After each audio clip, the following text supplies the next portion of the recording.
Hello বন্ধুরা, আমি আইনজীবী আরিফ খান্না। আমি আমার সকল দর্শক বন্ধুদের প্রথমত জানাই আন্তরিক ভালোবাসা ও শুভেচ্ছা। একজন ভিউয়ার আমাকে কমেন্ট করে জানিয়েছিলেন যে স্ত্রী যদি স্বামীর বিরুদ্ধে মিথ্যা মামলা করে তাহলে সেখান থেকে বাঁচার উপায় কি আছে। আহ, আজকে আমরা মূলত এই বিষয়টি নিয়ে আলোচনা করব। আলোচনা শুরু করার আগেই আর একটা কথা আপনাদের বলে দিই, সেটা হলো আপনারা এই ভিডিওটি সম্পূর্ণ দেখবেন, পুরোটা দেখবেন এবং মনোযোগ সহকারে দেখবেন। অবশ্যই আমার এই ভিডিওটা যদি আপনাদের ভালো লেগে থাকে তাহলে লাইক এবং শেয়ার করতে ভুলবেন না।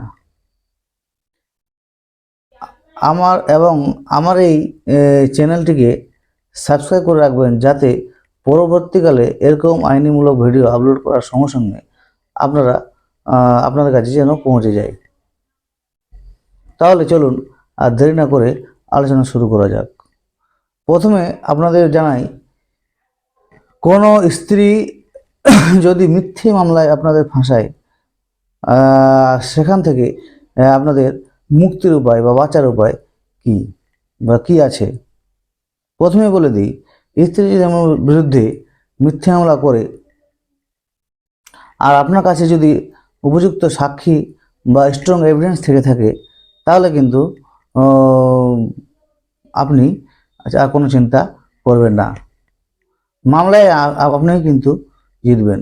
মামলা যদি মিথ্যা হয় তাহলে সেই মামলার বিচারক দুটি রায় দিতে পারে। প্রথম কথা হচ্ছে, যখন স্ট্রং এভিডেন্স বা সাক্ষী পাবে হিয়ারিং শেষে জজ সাহেব সেই মামলা খারিজ করে ডিসপোজ বা খারিজ করে দিতে পারে।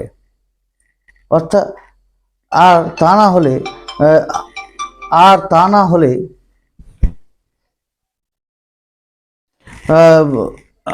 আপনারা মনে রাখবেন, মামলা যদি মিথ্যা হয় আর আপনাদের যদি স্ট্রং এভিডেন্স থাকে, তাহলে এই মামলা টিকবে না। আপনার স্ত্রী মিথ্যা মামলা করেছে এবং সেই মামলায় আপনি কিন্তু জিতবেন, এটা আপনার একটা দিক। কিন্তু আর একটা দিক আছে, সেটা হলো মামলা শেষ হয়ে যাওয়ার পর আর যদি আপনারা মনে করেন যে মিথ্যে মামলা আপনার স্ত্রী আপনাকে ফাঁসিয়েছে, সেই স্ত্রীর বিরুদ্ধে কেস করবেন বা মামলা করবেন, তাহলে একটা উপায় আছে। সেটা হচ্ছে, আপনারা হয়তো ডিফরমেশন। এবার আপনারা হয়তো জিজ্ঞেস করতে, ডিফরমেশন কি? ডিফরমেশন হচ্ছে কেস হচ্ছে মানহানির মামলা বা মানহানির কেস। আপনি এই মানহানির মামলা বা মানহানির কেস আপনি আপনার স্ত্রীর বিরুদ্ধে করতে পারবেন, মামলা শেষ হয়ে যাওয়ার মানে শেষ হয়ে যাওয়ার পরে। এই ভিডিওটি শেষ করার আগে আরেকটা কথা বলে দিই, আমার আমার এই চ্যানেলটিকে আপনারা কমেন্ট বক্সে জানাবেন যে আপনারা এর কোন ধরনের আইনমূলক বিষয় জানতে চান বা কোনো কেস সম্বন্ধীয় কিছু জানতে চাইলে এই চ্যানেলের কমেন্ট বক্সে জানাবেন। আমি যতটা সম্ভব জানাবার চেষ্টা করব। আজকে এখান থেকে এই মিথ্যা মামলা নিয়ে আলোচনা শেষ করলাম। ভালো থাকবেন, সুস্থ থাকবেন।